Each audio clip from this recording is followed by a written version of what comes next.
In Lesson 8.7, you're going to be solving inequalities. You'll solve inequalities by using the addition and subtraction properties of inequality, and you'll also solve inequalities by multiplying or dividing by a positive or negative number.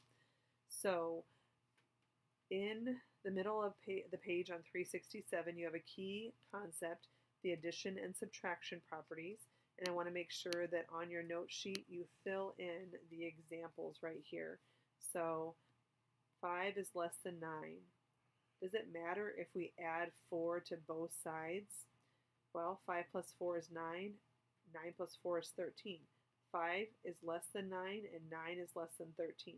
It does not matter if you add something to both sides, the same number, you're going to still have a true inequality. Same thing as with subtraction. 11 is greater than 6. If you subtract 3 from both sides of the inequality, we still have a true statement. 8 is greater than 3. So we're going to be using the addition and subtraction properties to solve some inequalities. So as we did with equations, we're going to isolate the variable, in this case the y, by subtracting 10, subtracting 10. Y is less than 3 minus 10 is negative 7. In 1b, we're going to isolate the x by getting rid of the 7, subtract 7, subtract 7. X is greater than or equal to 3. It's not too terribly difficult. We're doing the same thing, we just don't have an equal sign, we have an inequality sign. So going to the next page, example 2 at the top of page 368, we are going to solve and then graph it on a number line. So we have 3 is greater than or equal to g plus 7. Again, we want to isolate the g, okay?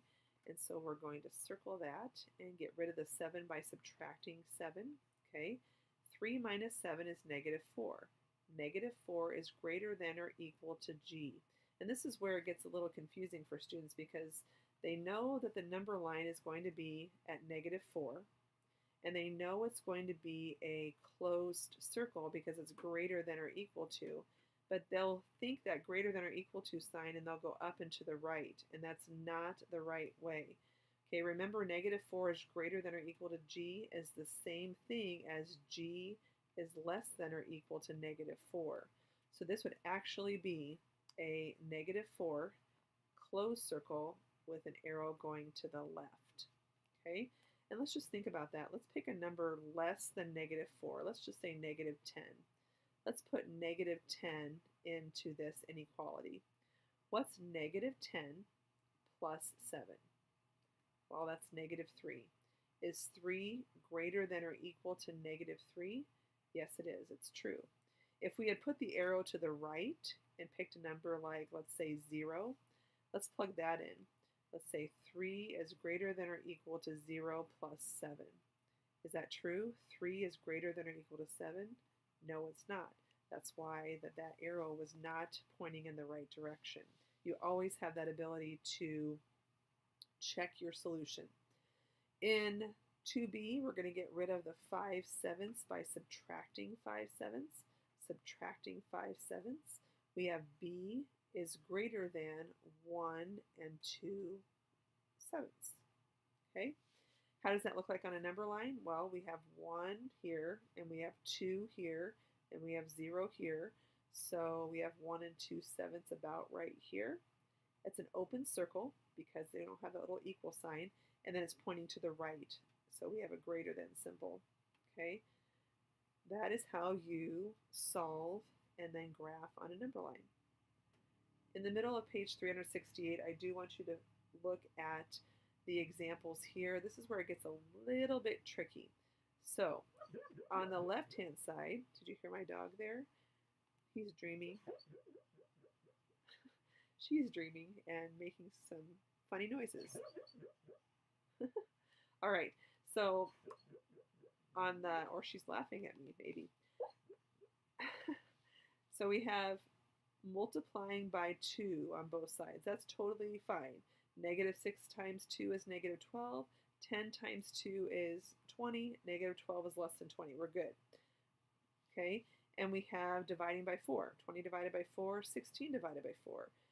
When we divide both sides by the same positive number, we get a positive or a correct statement. But we also have something when you multiply by a negative number. And it's not just some made up rule, it's because if you check it out, for example, at the bottom of page 369, let's multiply by a negative 3. What happens when we take a number or an inequality times negative 3? So negative 4 is less than 5. That's a true statement. If we multiply by negative 3, we get a positive 12 and a negative 15. But look what they did to the inequality sign. They had to flip it in order to make it true. I'll explain that again using another example. Would you agree that 3 is less than 10? True statement, right? Okay. I'm going to take both of these times a negative 3 because the multiplication and division property says I can multiply by any number I want. Okay.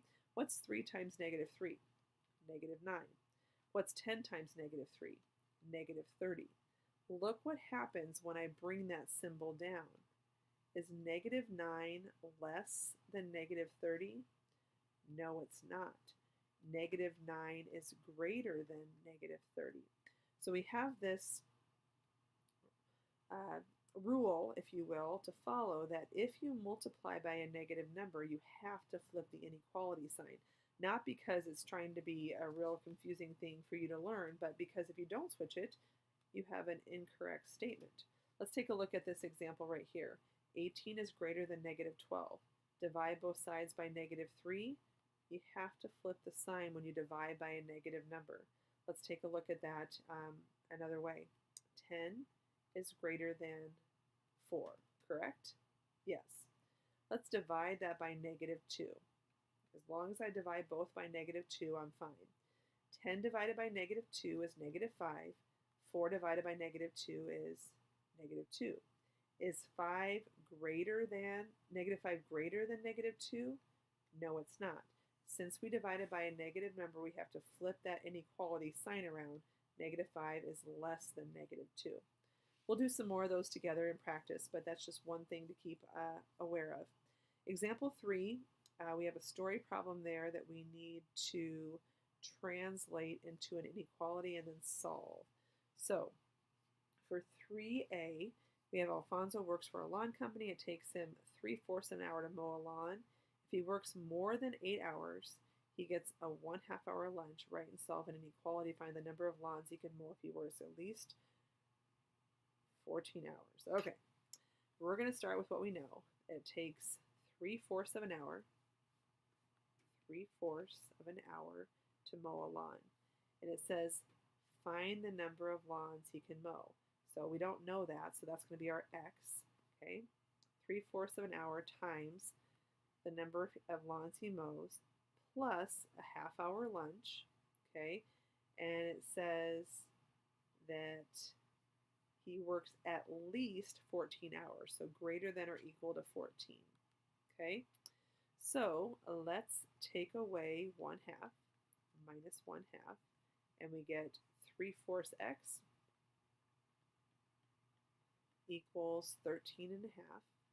Okay, and then we're going to multiply by 4/3. Remember, multiply by the reciprocal to isolate the x. Multiply by 4/3. Well, this doesn't look right because I have an improper, or a mixed number, so I'm going to change it to an improper fraction. 27/2 times 4/3. We can cancel, and we get 54/3, which equals 18 lawns. X equals 18 lawns. Let's check the answer on that. 18 lawns. So x is greater than or equal to 18 lawns. Okay. For 3B, it says Kiko prepared 28 bags of granola to sell. She also received a $10 donation. Write and solve an inequality. Notice it doesn't say equation. Inequality to find the price she should charge if she wants to raise at least $115. The price she should charge is what we don't know, so we're going to have that be our x. So I'm going to come up here and write down x. If we did know the price that she was going to charge, we would multiply that by 28 bags of granola. and then we would add in the $10 donation, and that would have to be at least greater than or equal to $115. Okay, there's our inequality. If we subtract 10 from both sides, we get 28x equals 105. Divide by 28, divide by 28, and we have 105 divided by 28, which is 3.75. So how much should she charge per bag of granola? $3.75. Okay, just double check my answer there. $3.75. Could she charge more than that? Yes. Greater than or equal to $3.75. So she'd make more of a profit, more than $115 if she charged more. Okay, so that's quite a bit of information for solving inequalities. You're going to continue to make errors like I do. You miss negatives, you forget to flip the inequality, but more practice helps us get better at that. Okay, one more got it section on example 4. We have multiplication and division by a negative. So in this case, we have that negative sign. We're going to have to multiply by a -4 so that the negatives and the 4s cancel out. When I multiply by a negative number with inequalities, we have to switch that sign. So it becomes y is greater than -12. In 4b, we have to divide by -2, so we can isolate the variable f, divide by -2, and we get -7/2, or -7/2, or 7/2. All of those are correct. Is less than or equal to f.